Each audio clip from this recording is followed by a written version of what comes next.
event. That germinated the idea for tonight's event. In addition to tonight's program, both the Griffin Museum and the library have month-long displays on Mr. Douglass. Frederick Douglass understood the value of the image.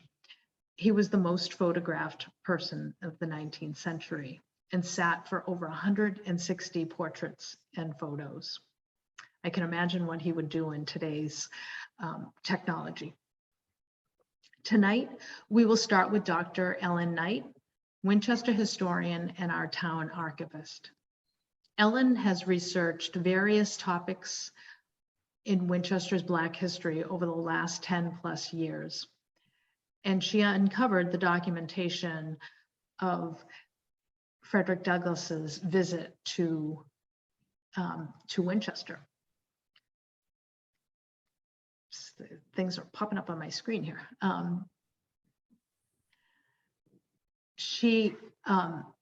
Ellen will set context to what was happening in Winchester at the time of the speech. She will then introduce Nathan Richardson, author, poet, and Frederick Douglass historian, who will bring the speech to life. Finally, Chitra Albanese of the Anti-Racism Solidarity Collective will lead a discussion on reparation and what it means for us today. Couple logistics. To minimize background noise, please keep yourself on mute until we get to the question and answer period. There'll be opportunities to answer questions at the end of the presentations. At any time, please feel free to add your questions to the chat below.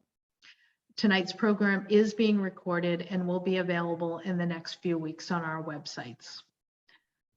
With that, please welcome Dr. Ellen Knight.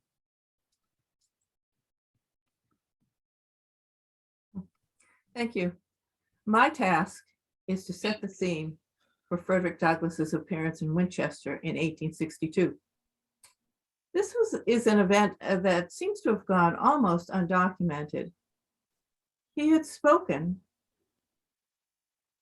in Boston on February 5th with ample press advertisement as part of a course of 6 lectures sponsored by the Emancipation League.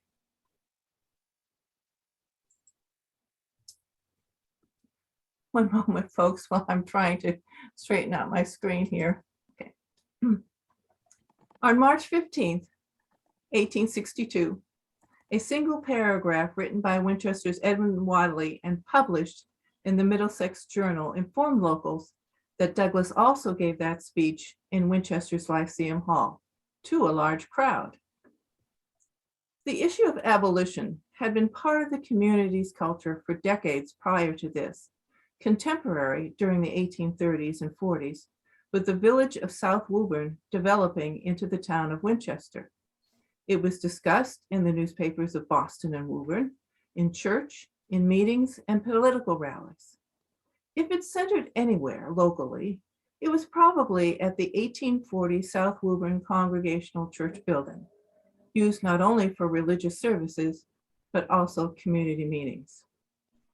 One of the early ministers of this church, William Eustace, commented that in the 1840s, the abolition controversy was then intense, and there was a constant struggle to involve the church in the pulpit. At the end of 1846, a female emancipation society of South Woburn had a levee and sale in the church vestry to obtain money for the Canada Mission, advertising it as, quote, an opportunity for the friend of the slave to contribute to his comfort. No other community abolition society is known, but some locals belong to Boston and state groups, including the Massachusetts Anti-Slavery Society. William Lloyd Garrison's weekly abolitionist newspaper, The Liberator, which was allied with the society, mentioned South Woburn a few times as contributing money and adding names to petitions. The village was also considered for a meeting site in 1843. One known member of the Boston Young Men's Anti-Slavery Association for the Diffusion of Truth was Alfred Norton, a manufacturer who became a Winchester resident when his part of Medford was annexed in 1850. He was a friend of Garrison's and a noted orator, whose name you'll hear again. I can point to at least one Winchester man who belonged to the Boston Vigilance Committee, formed in 1841 to assist fugitive slaves. John Augustus Bowles was a lawyer who practiced in Boston and moved to Winchester in the late 1840s. At first a Democrat, when that party was standing for American democratic principles, in contrast to the old British Whig Party, he eventually turned against both groups in favor of the Free Soil Party. Its principle, he said, was to make war upon the hitherto dominant party of the state, the Whigs, which ought to have warred upon slavery, but had thrown over the business to us. Among Bowles' many court cases was his defense of the African-American John P. Coburn. After a fugitive slave known as Shadrach had been captured by U.S. Marshals in Boston under the authority of the Fugitive Slave Act, the Boston's Vigilance Committee freed Shadrach and helped him to Canada. Coburn, arrested in 1851 on charges of aiding and abetting in the freeing of Shadrach, was defended by Bowles and acquitted. And who was John Bowles to Winchester? An incorporator, the man who signed the first town meeting warrant, swore in the first officers, and served several times as moderator. Winchester's abolitionists were among its leading citizens. More evidence of the community's political views appears after the village became a town.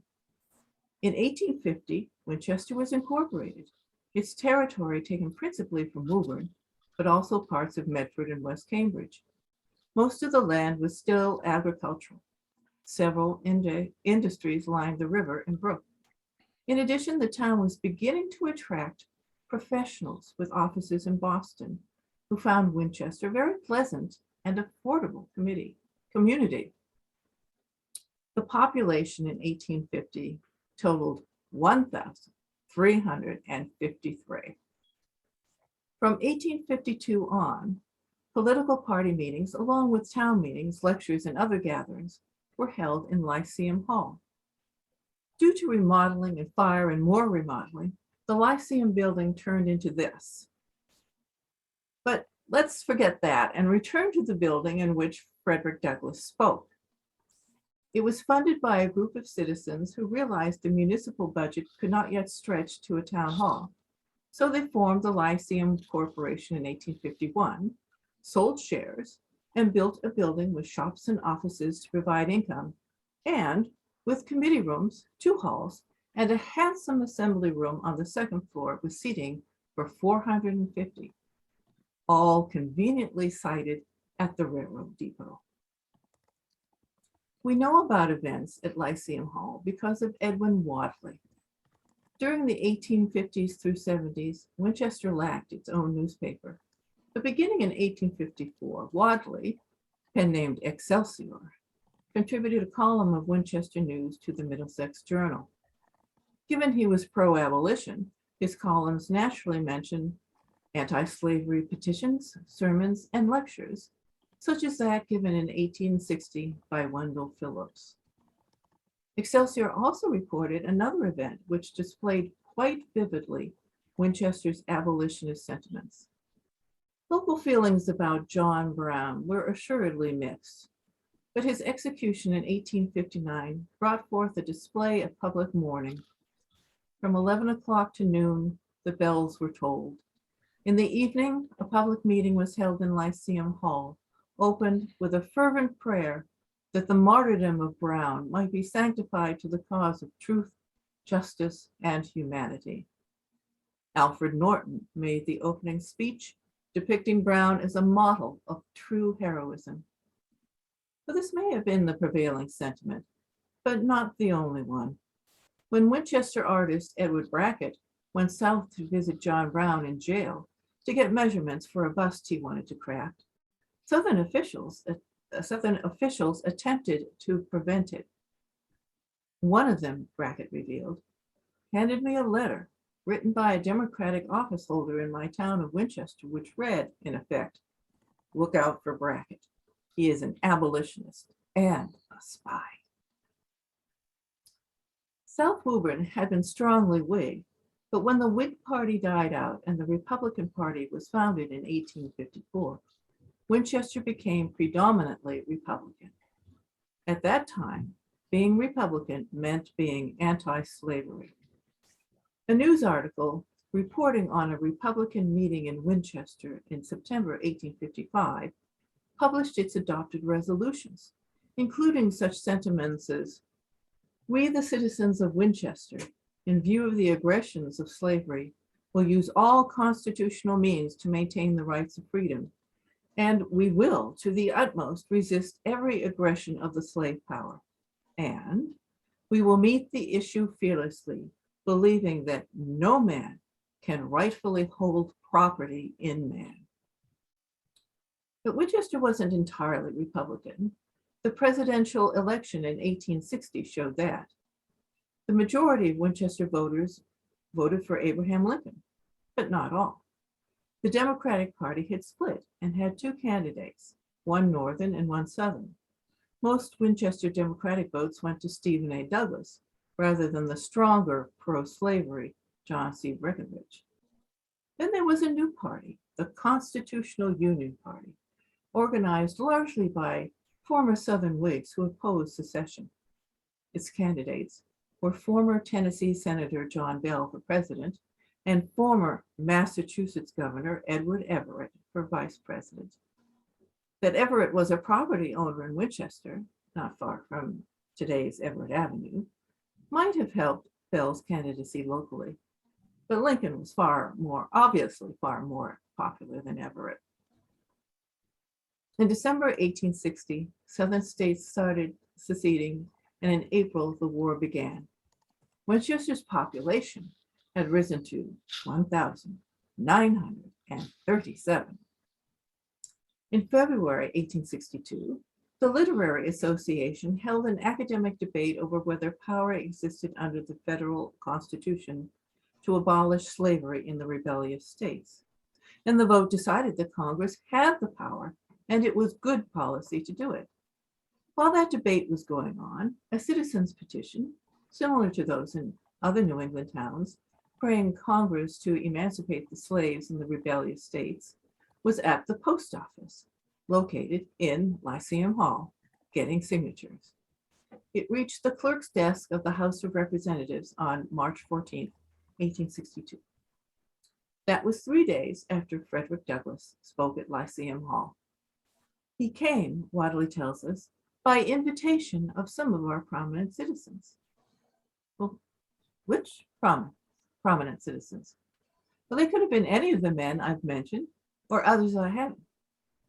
I had my eye on John Bowles, but having joined up, he left on February 19th before the speech to serve as judge advocate on the staff of General John Dix, his brother-in-law, for whom our Dix Street is named.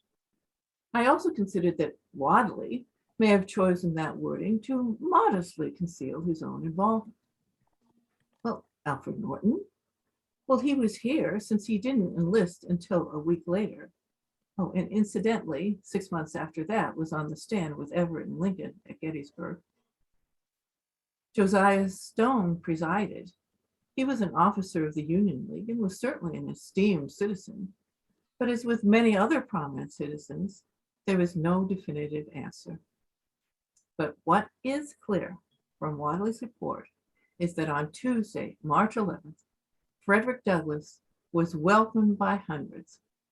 Quote, "The hall was crowded, and notwithstanding the lecturer occupied nearly 2 hours, he was listened to with the closest attention, the audience occasionally breaking forth in hearty applause at some of the telling points.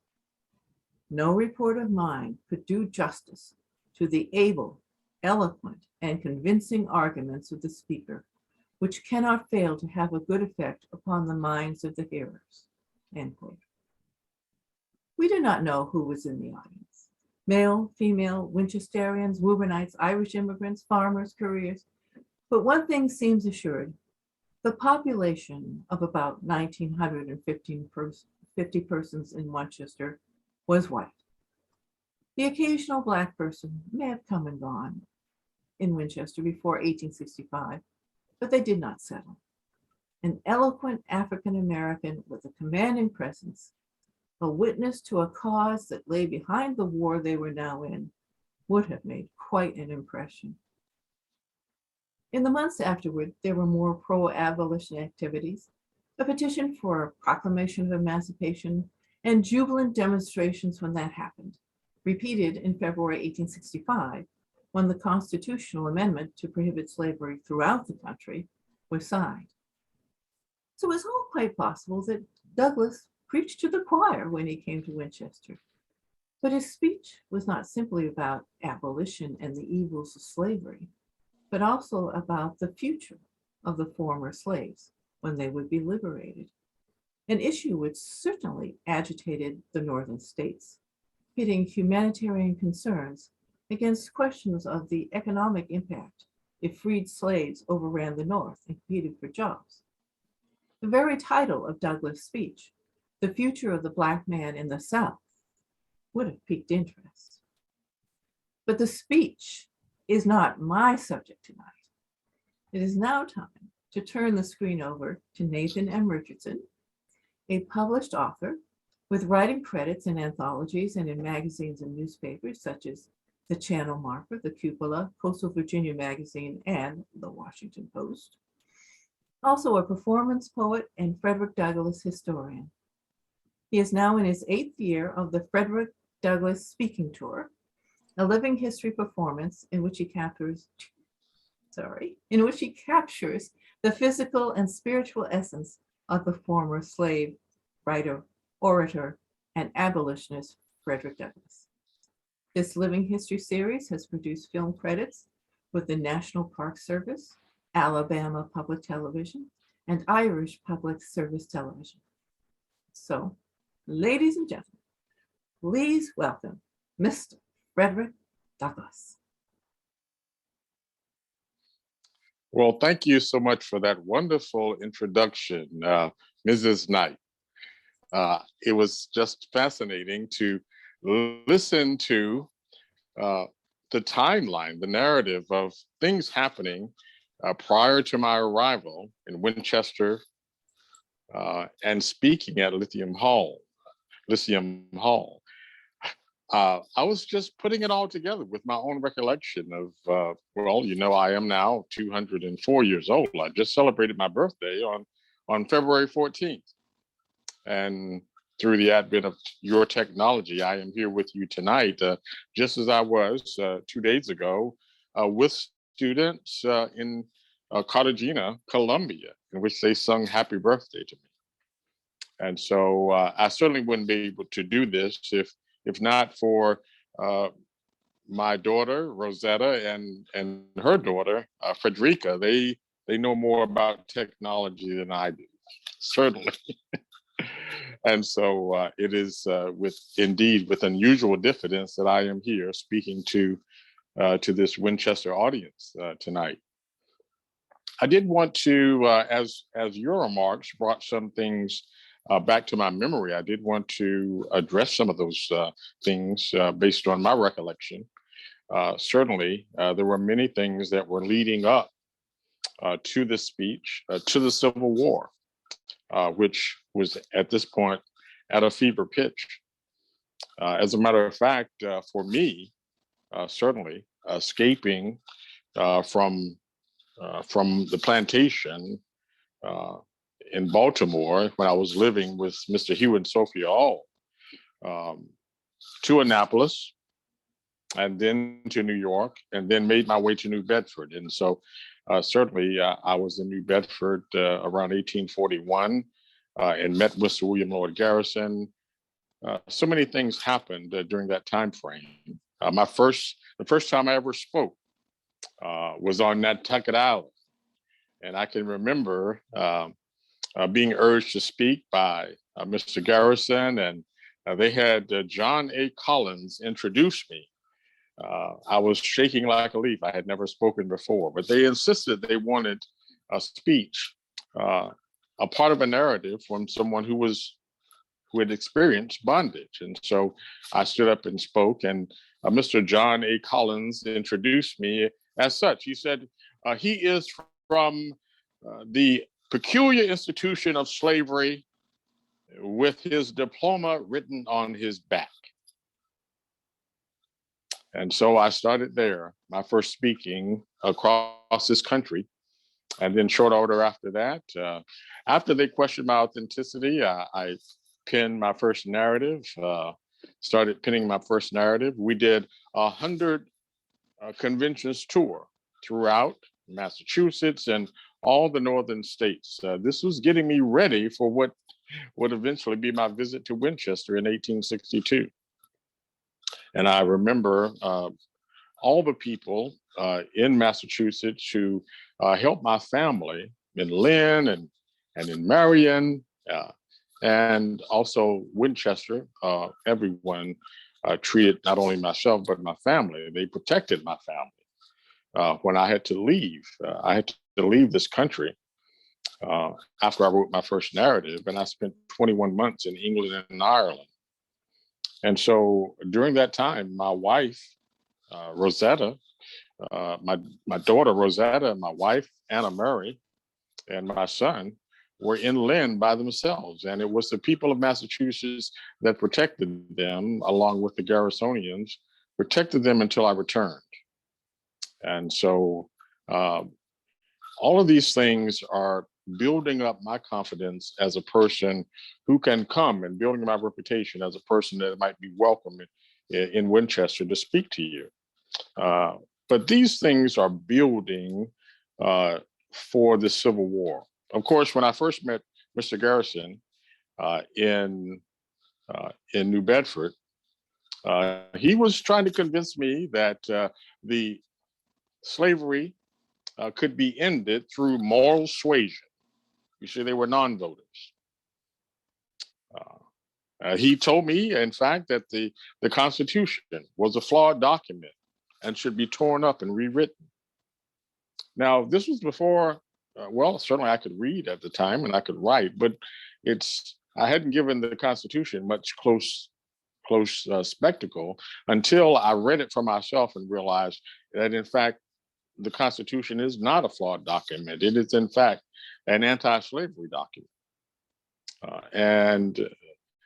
And then his conjecture that the country could be swayed by moral suasion started to prove itself wrong.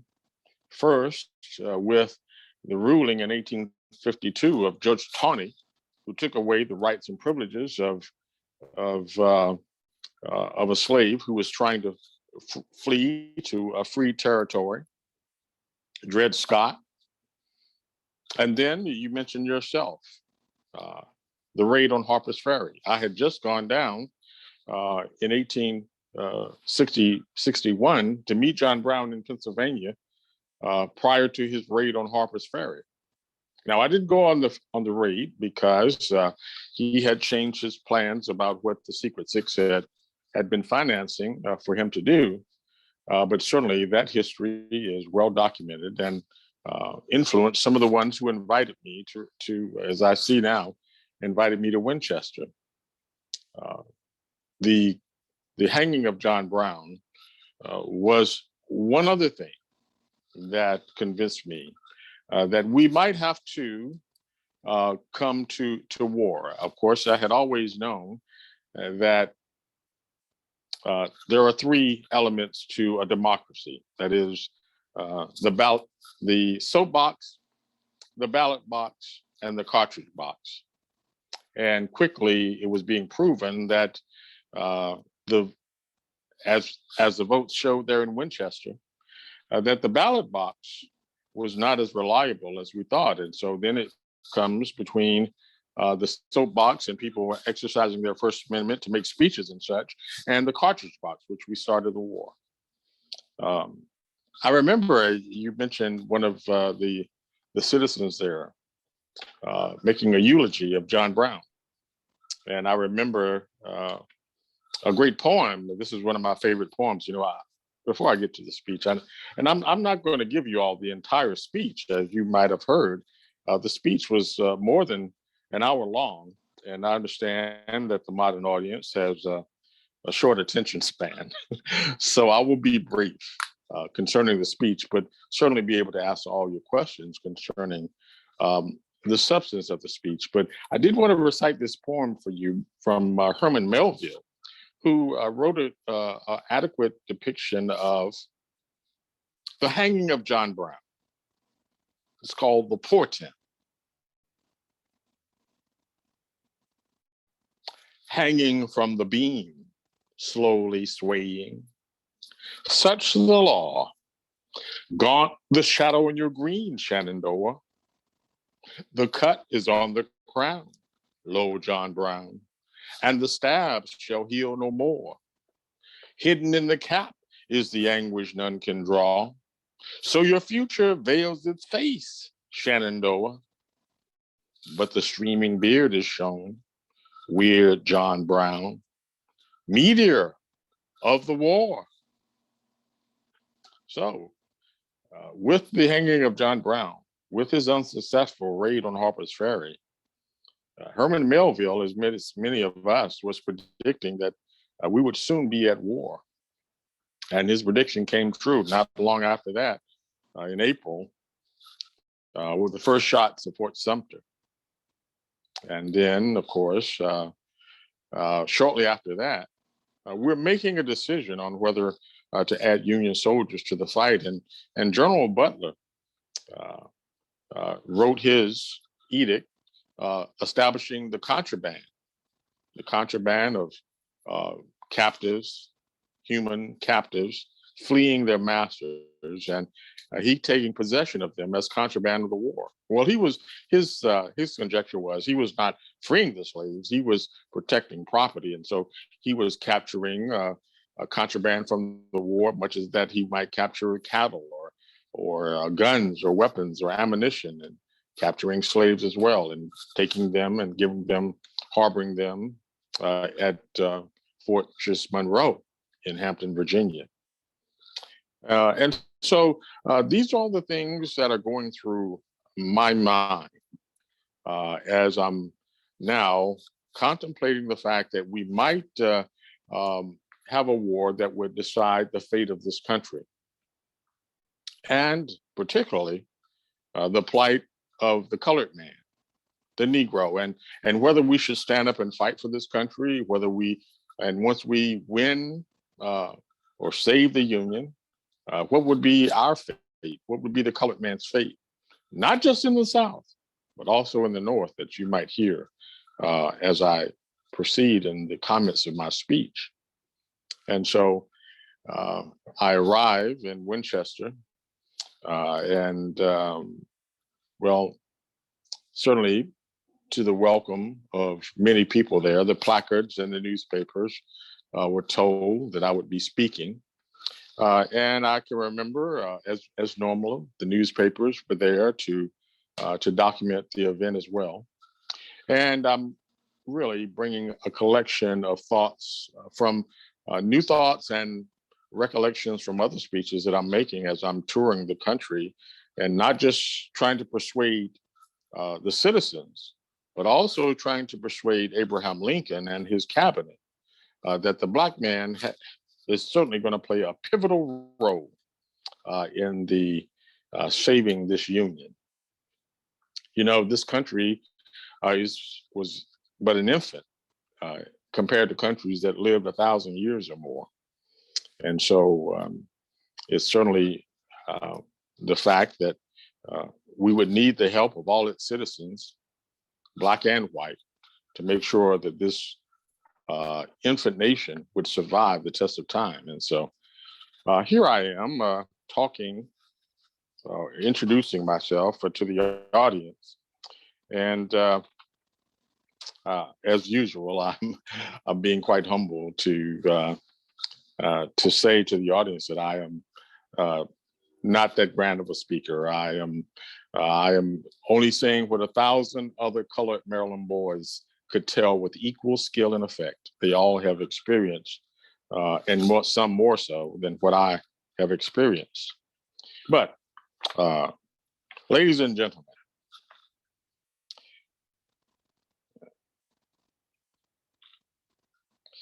I am sensible. I am sensible, deeply sensible to the importance of the subject and the many difficulties surrounding the issue of the day.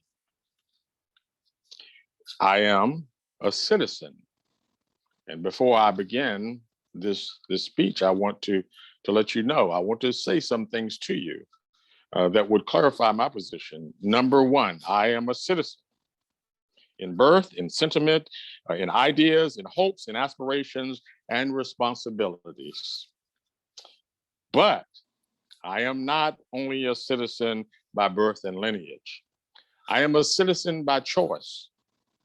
I was once tempted, my citizenship was tempted when I was in England and Ireland. They offered me a proposition that why even come back to the United States of America, where bondage is the rule of the day. Stay in England and live out a comfortable life, have them send my family and build a house and land and stay there. And I resisted that temptation, and I have not regretted it since then. That I came back here and suffered along with my fellow men and women in bondage, and the mission that I was born to carry out. So the question is, of course, mark the nation's dependency. The colored man was enough to fight for George Washington. Why then is he not enough to fight under McClellan? The Black Minutemen of Massachusetts fought for the founding of this country. Crispus Attucks, Mom Bet even, gave her life. If they were good enough to fight under Andrew Jackson, they are not good enough to fight under General Hamlet. They are good enough to win American independence, but they are not good enough to help preserve the independence of this nation. Well, I say to you that we are good enough. We proved our ability to save the nation, and we are good enough to preserve the nation as well. It would just be a matter of convincing Abraham Lincoln to add the soldiers to the fight, to give us a Union rifle, an eagle on our cap, and eagle buttons, and we will show our bravery. We will give America a test of our bravery. There are two classes of men, though, in this nation, and one supports the South and the cause thereof, and the one in the North. So they are complicit in this idea of slavery and the institution of slavery. One deals with its effects, the other deals with its causes. And we have to convince both that slavery would be death to this nation. As a matter of fact, I'm going to my notes here. There are on the battlefield right now, with arms and hands and bullets in their pockets, people from both families. And it is easy to deal with them. But it is not easy to deal with those so-called Union men in Maryland, Western Virginia, and Kentucky, and those that sympathize in the northern states with the Confederates. We have to deal with those as well. And we have talked with our president about that compromise. Well,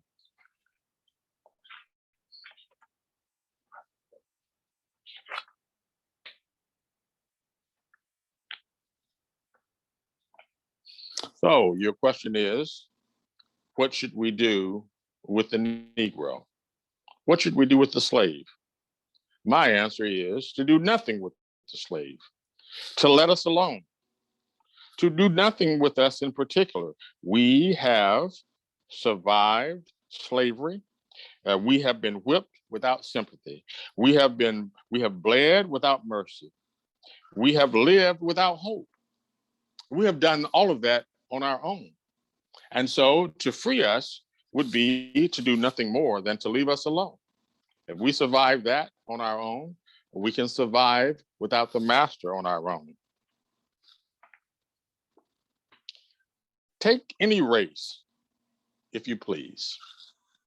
The French, the English, the Irish, the Scots, subject them to slavery for the ages. Regard and treat them as anyone else, as any other slave, as property, as having no rights, whether man required, neglected of respect.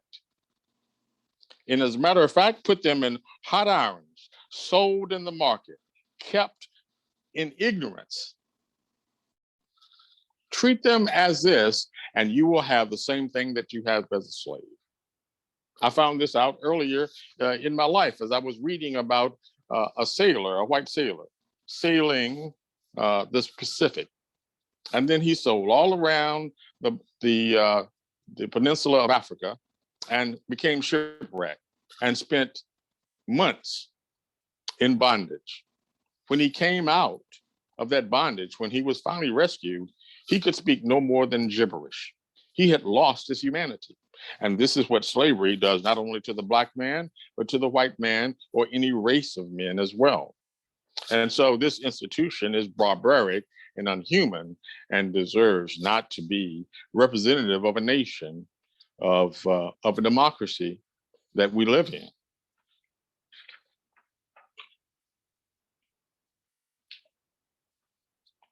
Looking for the finer points of the speech.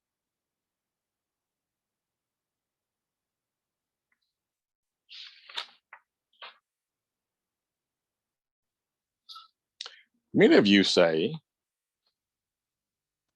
that the Black man is lazy, that he has worked in the field. You have observed him working in the fields, and he exhibits a lazy nature. He shrinks from work.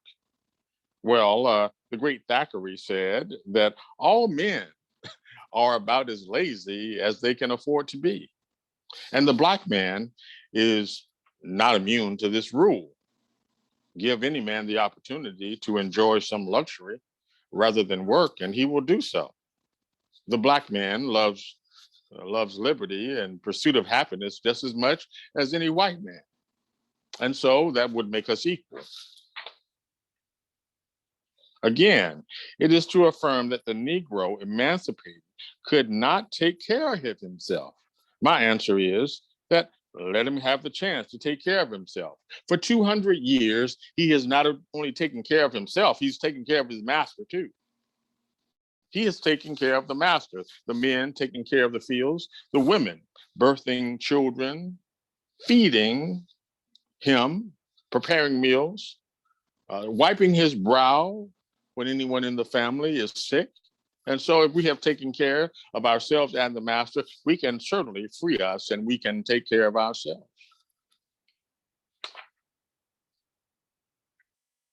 The numbers right now of colored people in the United States and the islands of South America and the Caribbean would include some 20 millions of Black men and women. The attempt to remove them would be like trying to drain the oceans. It would be an impossible feat. And so I would say, leave us alone. I am a citizen here and I choose to stay here. I will not go back to Africa. And so why would you try to remove the very race of people who are the glue for the nation? As a matter of fact, some of you compare us to the Native American, the Indian. Well, certainly on the outward appearance, we are more like the Anglo than we are the Indian, the Mongolian. On the inside, we are much different than the natives. They, in fact, when their graves, their sacred grounds are being dug up by civilization, they die from sadness, while the Black man exhibits a diversity and to overcome adversity that is unmatched, unparalleled. The Black man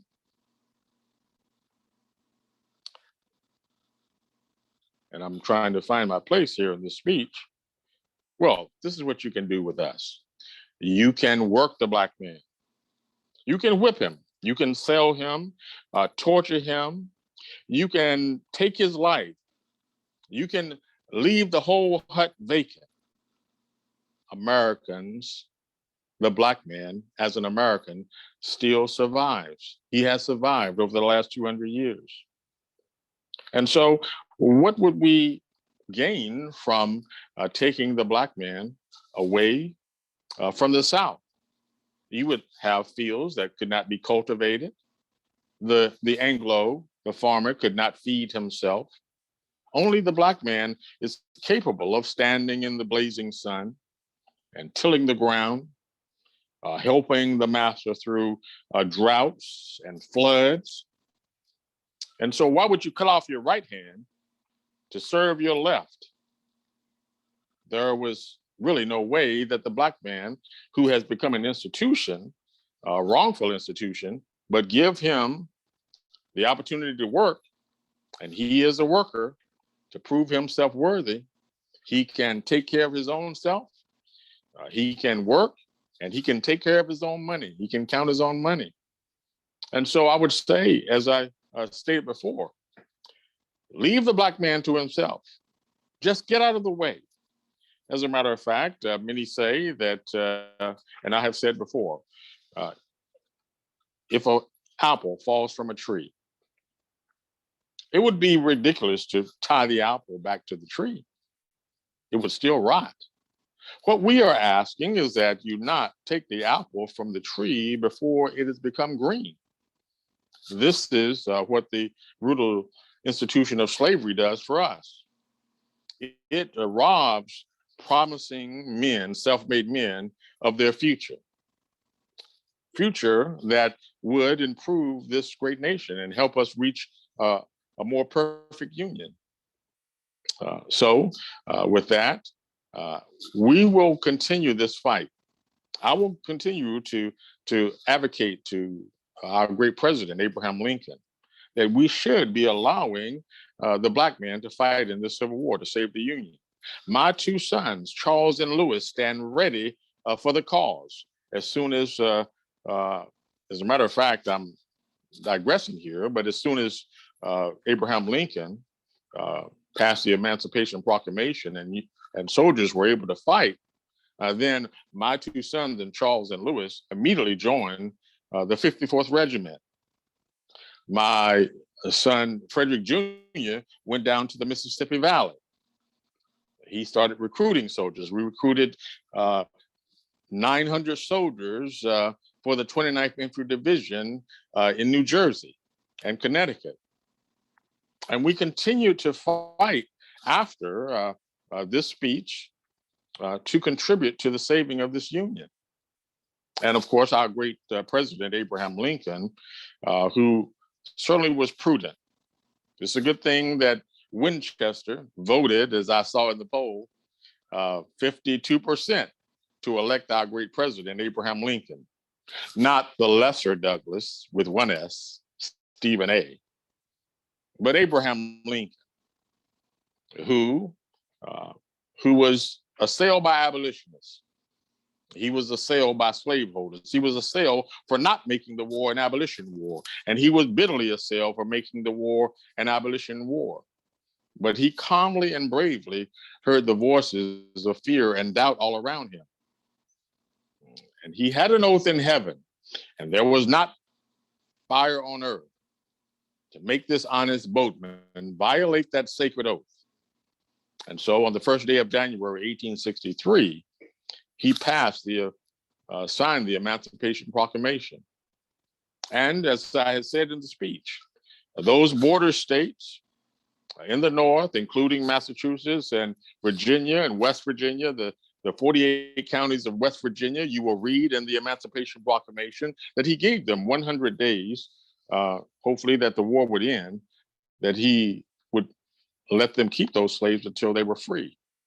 And so this is the fine line that Abraham Lincoln had to draw and able to save this union. And it was the good people of Massachusetts and Winchester and Lynn, and the places that I first comforted me out of bondage, that helped make this come true. And so that would be my speech for tonight. I certainly look forward to the questions that come after the other speakers.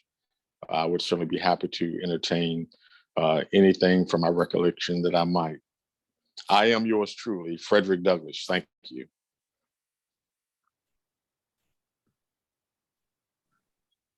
Thank you so much, Nathan, for that wonderful presentation of the speech. It is really so special to see the speech come to life like that.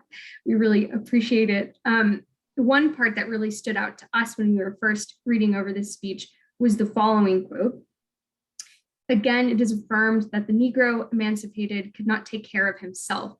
My answer to this is let him have a fair chance to try it.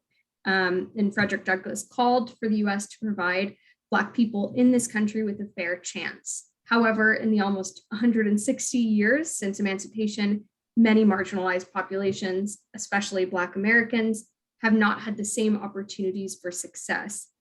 For the next part of our program, we'd love to discuss what the fair chance could look like today. Unfortunately, our speaker from King Boston, a program that works with the city of Boston to create a living memorial and honor the legacy of Dr. Martin Luther King, was last minute unavailable to make it tonight. So here we have a member of the Winchester Anti-Racist Solidarity Collective, otherwise known as WASC, to talk about what reparations mean today. And the content she will share is pulled from both a presentation about reparations that WASC put together last year, as well as some content from King Boston. And I'll now share my screen and hand it off to our WASC representative, Lakshmi. Thank you, Kiara. Before I begin, I'm going to drop the original King Boston presentation because the discussion of reparation in the chat below, because the discussion of reparations can be in itself like a whole one of these sessions. But my presentation will be a brief 10 minutes. So I encourage you afterwards to look through this other presentation. All right, so reparations, there are many. Before we begin, I would like to start with a land acknowledgement, as we are gathered on ancestral and unceded land of the Pawtucket and Massachusetts tribes, and this land has been stolen and language lost due to colonization, disease, and forced dispersal.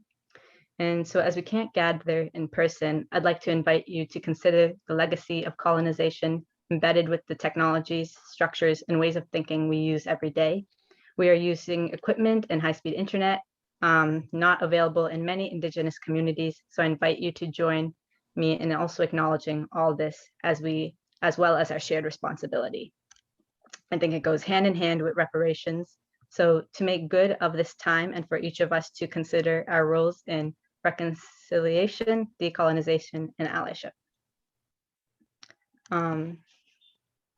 So reparations can have many definitions, and one definition that stood out to us in particular is the process of repairing, healing, and restoring a people who were injured due to their group identity in violation of their fundamental human rights by a government, corporation, institution, or individual.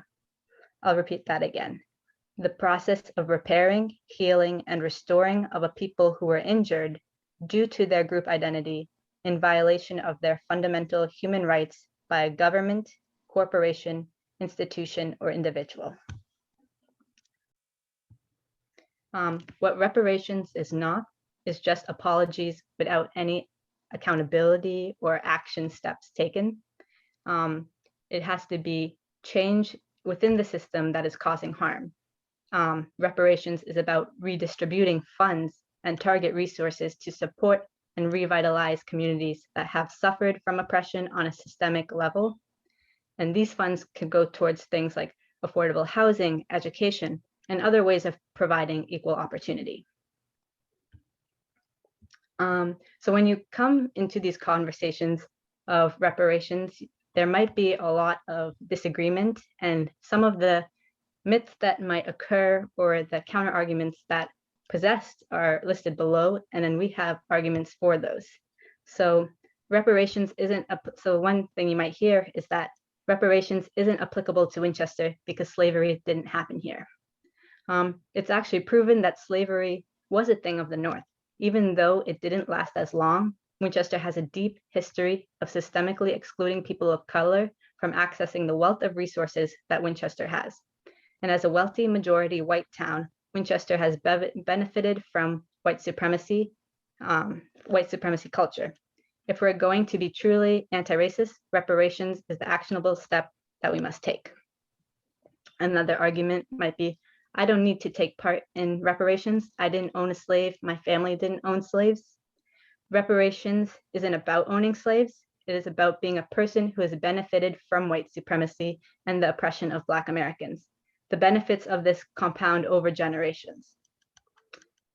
Slavery is ancient history. It's not relevant anymore. This is just people complaining.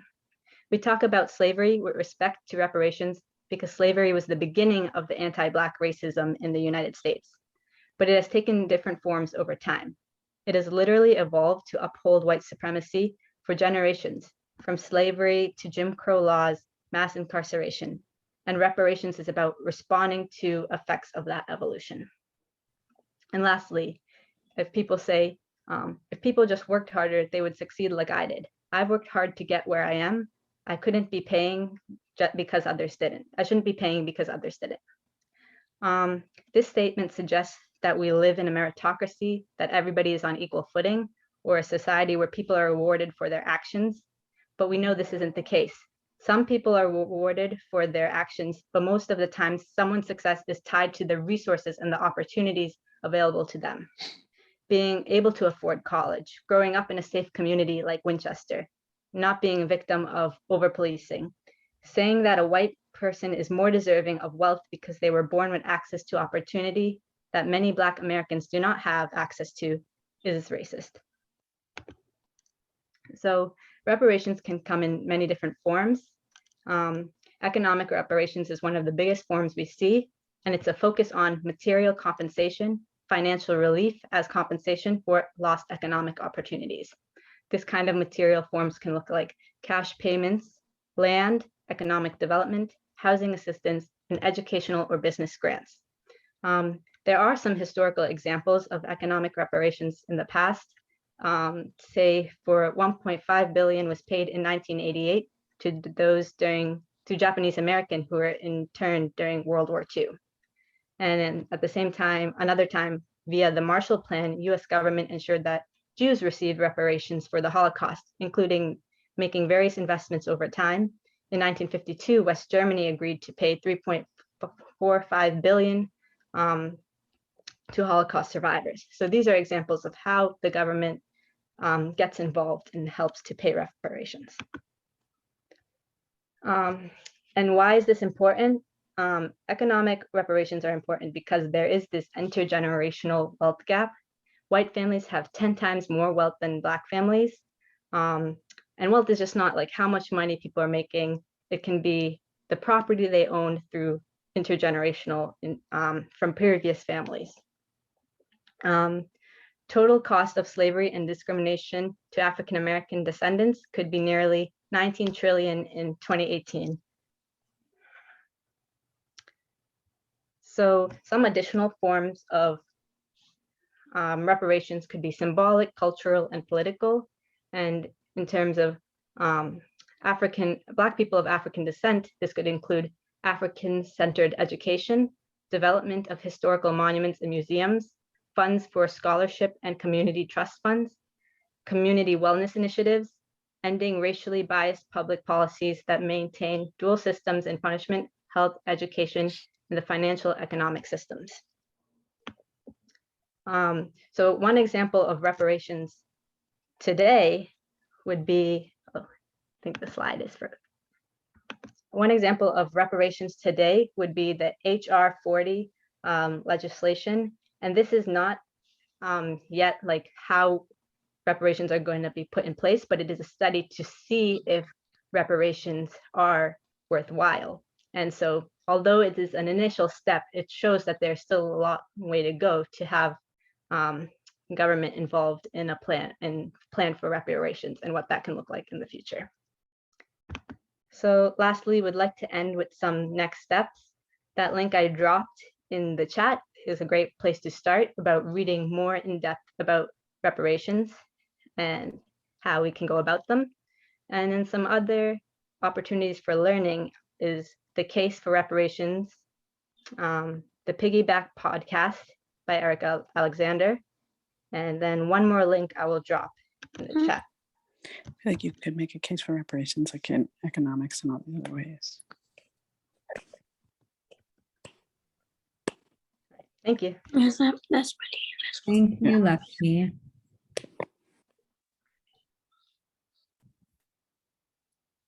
So, oh, if you're able to stop sharing your screen. Struggling a little here to turn it off. Hi, everybody. Hi, everyone. It would be wonderful at this stage if we could open it up to questions. The Winchester Anti-Racism Solidarity Collective gave us a lot to think about in terms of reparations. Before that, we heard from Frederick Douglass himself, who has graced us with his presence tonight. And before that, we heard from Ellen Knight. And so I would be happy now to open it up to questions either from the chat or from the audience. Just remember that you are being recorded. So if you are uncomfortable with your voice or your face being on camera, feel free to put them in the chat. Otherwise, you can unmute yourself and ask your questions now.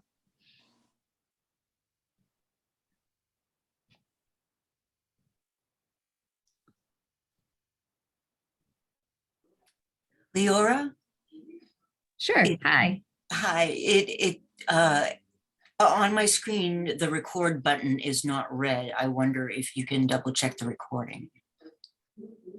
It is definitely recording. Okay, great.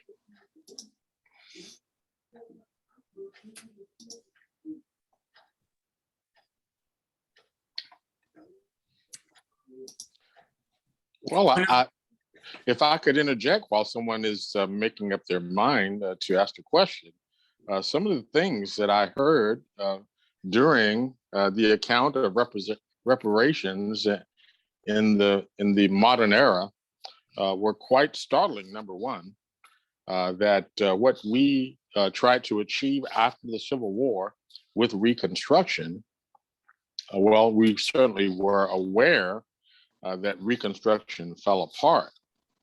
You see, after Abraham Lincoln was assassinated and President Johnson took over, he had promised the colored people that he would be the Moses of the Black people.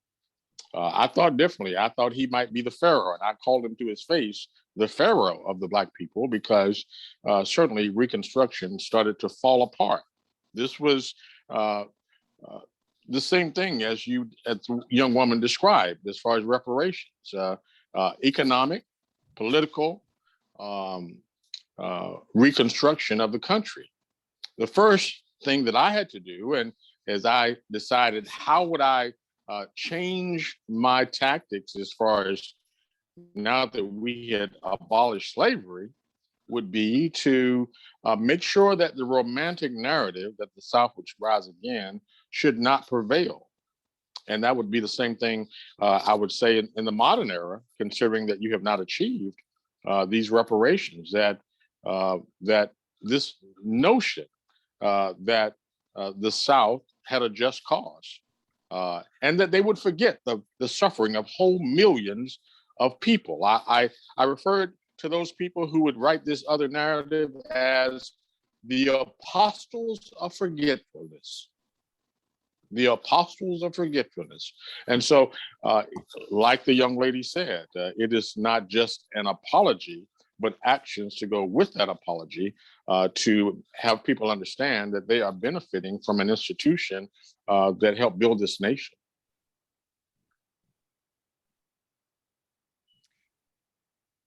And I do know, I'm trying to be very quiet on this particular program, but I do know that there's been a lot of talk about reparations. It's actually being advanced right now by the NAACP Mystic Valley chapter, which has done a lot of work recently. And we give you some resources at the end of this particular program to direct you to there. folks have really debated symbolic, different types of reparations, symbolic or other, and have really recently come down on it is about economic reparations. And largely it's about economic reparations that aren't necessarily tied specifically to education, meaning we're not directing where the money is going. As a sort of a form of empowerment and as the proper decision in terms of reparations. And that's part of HR 40. That's part of that legislation that we'll also give you the link to in the chat. Now, there are some questions coming in. I knew there would be questions coming in. The first one we have is for Mr. Douglass / Nathan. We were wondering how you started down this road. I myself was wondering how you started down this road. Well, considering that my understudy is predisposed right now, I can say that he, like myself, was a self-made man. He was a lover of poetry and of writing, and I believe he mentioned to me that he came to find my words, especially in the first speech that he read of mine. What to the American slaves the 4th of July.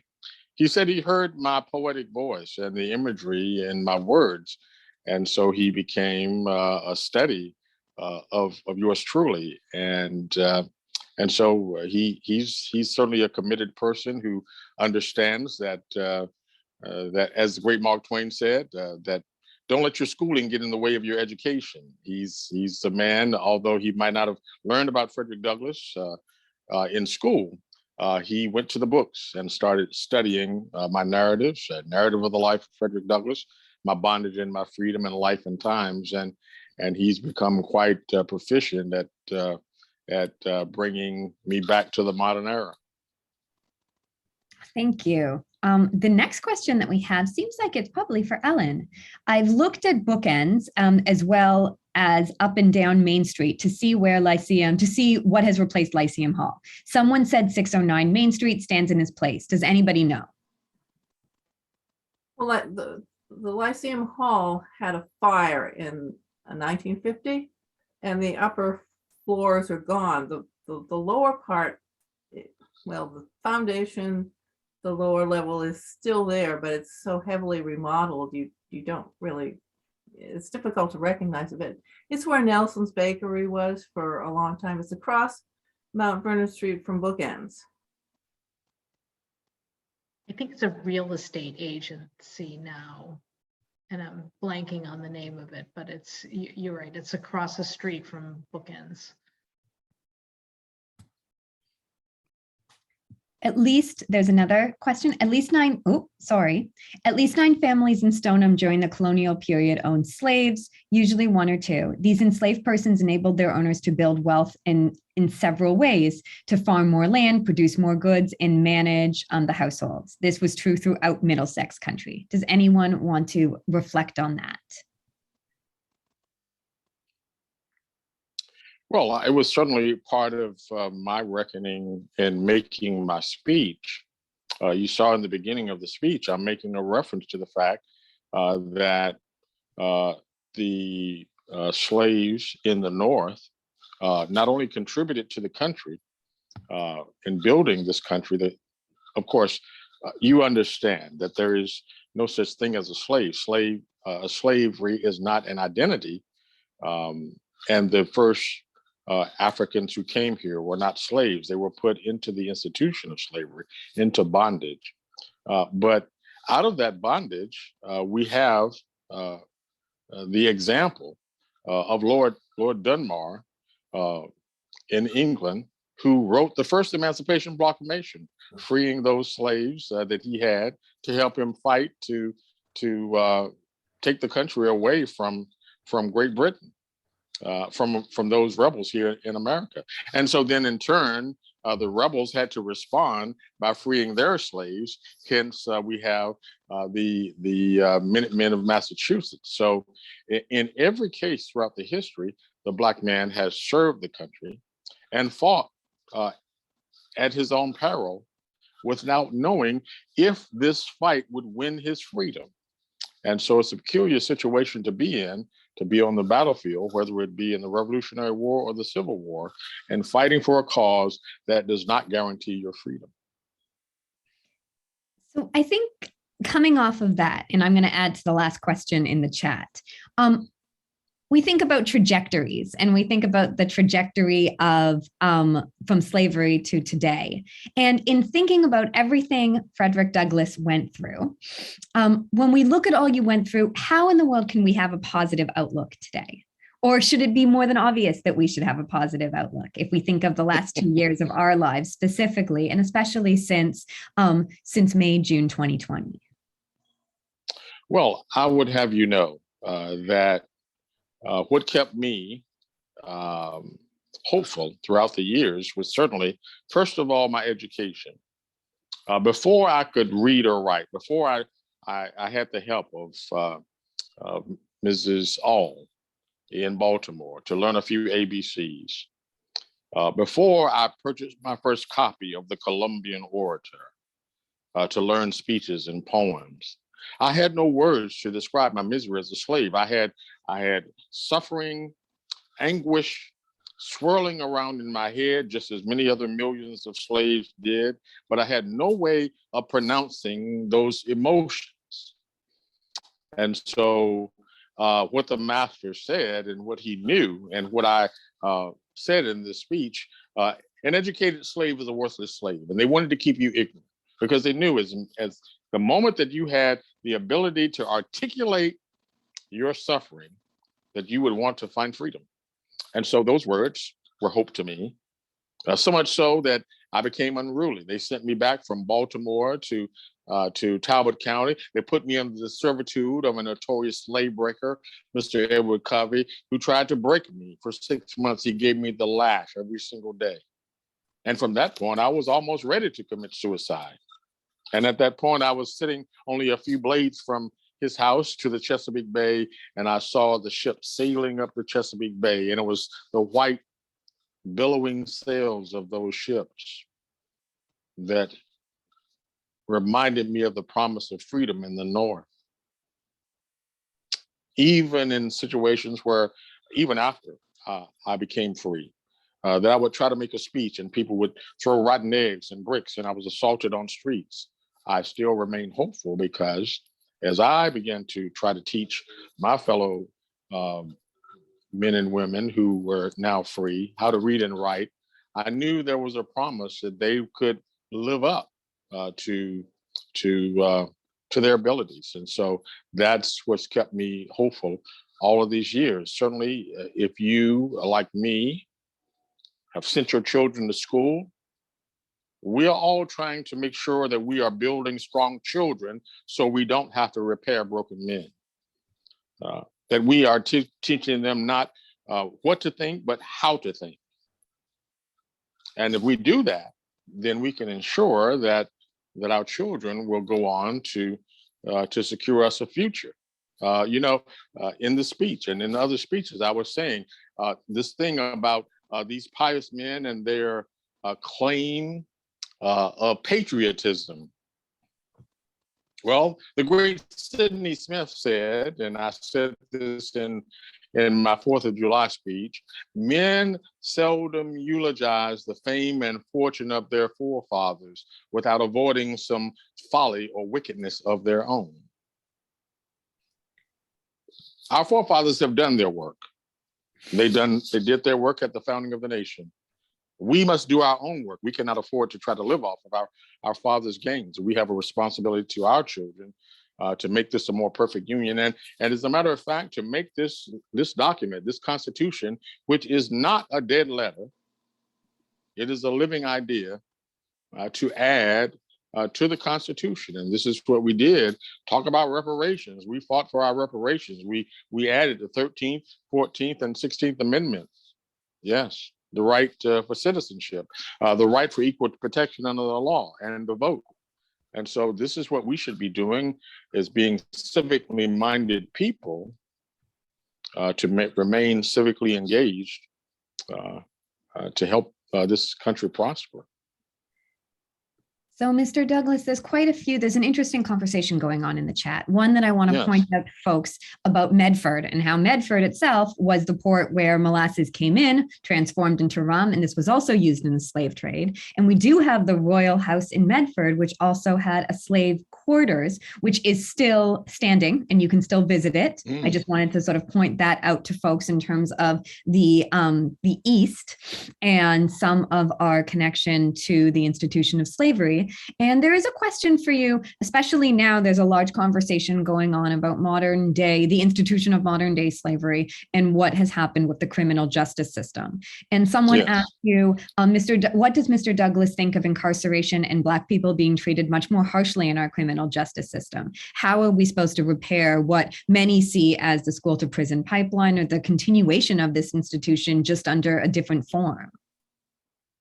Well, it might be, and I don't know. I mean, you gave me some brief description of what is happening in the modern era, but I would go back to my remarks I just made a few moments ago. We fought for the ratification of the 14th Amendment, which means equal protection under the law. The 13th Amendment certainly, first of all, defined what it meant to be a citizen and took out this cloak of ambiguity about what it meant to be a man, you understand? Because before that, it's really my opinion that the Confederates had more cover under the current Constitution than they had under the Confederate Constitution, because they could define man the way they wanted to in a patriarchal society. Man meant white man. It did not mean Black man. It did not mean white woman even. And so with this citizenship question, the 13th Amendment, we established what a citizen was, what a man was. And then in the 14th Amendment, we established equal protection under the law. And so if you are still trying to define what equal protection means, then that means that you may not have the lawyers who can meet up against a Supreme Court like Judge Tawney and reverse the law. As he did, you have to address it in that manner, because as long as slavery is legal, as long as bondage is legal, as long as a Black man, as I did in Fells Point, Baltimore, the white men who were working in the shipyards, I was the ship's caulker as well. They didn't want to be working beside me. And so 12 of them accosted me on the sidewalk. They beat me to a pulp, hit me with a brick in the back of the head, kicked my eye almost out of my head. My master, Mrs. All, she tried to repair me. She put a piece of fresh meat over my eye to soothe my pain. My master took me down to the constable, and the constable said, well, we can certainly prosecute this, but we would have to have at least one white man who is willing to say he witnessed this brutality. Without that, there was no case. And so if there are situations like this comparatively in the modern era, then these problems have not been fixed. Someone in your society, many maybe, have not said it's enough. These laws, this is the nation of letters, laws, and lawyers, need to be changed. So there continues to be an interesting conversation in the text. Thank you, Mr. Douglas, about reaching out specifically to Rep Day to support a bill that looks at addressing racial bias in the juvenile justice system. So this was put in. If you go through the text, you can find it, and it's actually you can reach out directly through the text. Why hasn't the government taken the initiative to give African Americans reparations yet? Wouldn't it help us combat racism? Is a question that we just saw popping up in the text. And I think that is for the Winchester Anti-Racism Solidarity Collective to answer. Lakshmi or Kiara?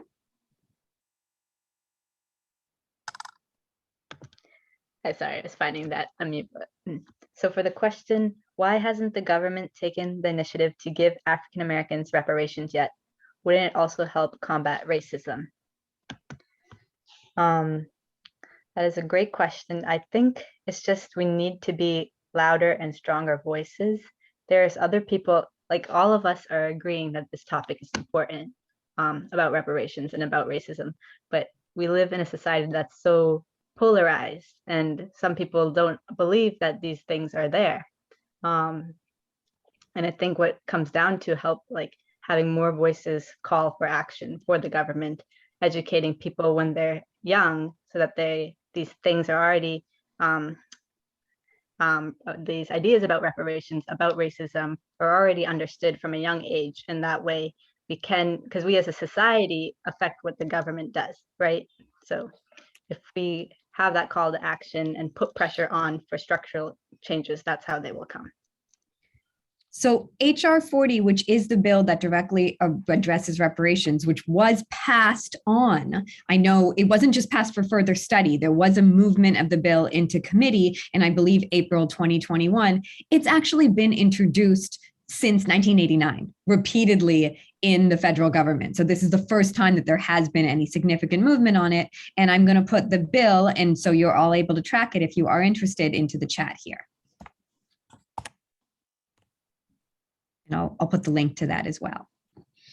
So I certainly appreciate her remarks. As a matter of fact, Mark Twain is ringing in my head. His quote is, "History may not repeat itself, but it often rhymes." And I can remember being appointed, and I tried to turn it down at first, the appointment as the president of the Freedmen's Bank and Trust during Reconstruction. I took over after John Mercer Langston. And when I took over the bank, it was pretty much in shambles. This institution that was founded to secure the financial stability of the Black man, to give them reparations after the Civil War, was in ruins. People had filtered money from its coffers, and there was literally nothing left. I ended up putting $10,000 of my own money. And as well, as she said, after the Civil War, during Reconstruction, the will of the people was important in making sure that General Grant and President Grant, kept the pressure on. But because funding is required, the houses of the Senate and the Congress have to approve funding to continue in our time. Yes, to continue to make sure that 40 acres and a mule and all these aspects of Reconstruction, reparations, were going to be carried through. But if the will of the people, if the people become complacent, if they're tired of the Civil War, if they're tired of this thing called Reconstruction, then the politicians have nothing to push them on to do what is right for the country.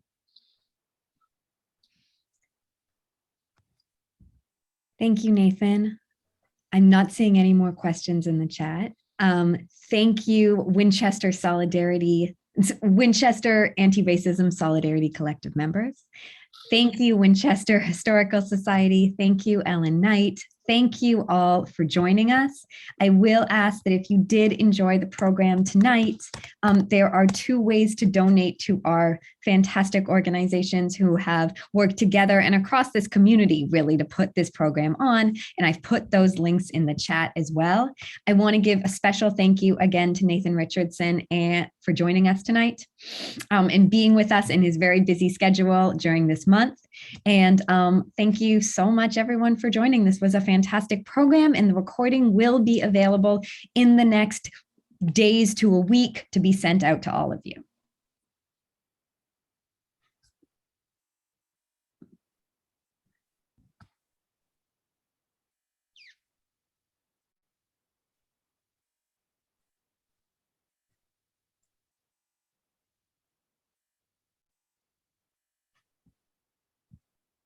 There is some lovely thank yous in the chat that I'm happy for anyone to see as well, especially Nathan. You are getting a lot of accolades in the chat. Thank you. Thank you so much. Thank you. Thank you so much.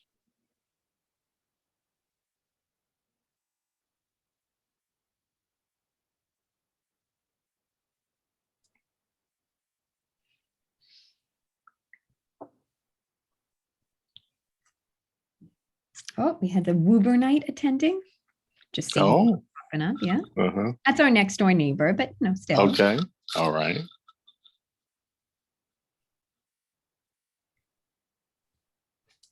I think I'm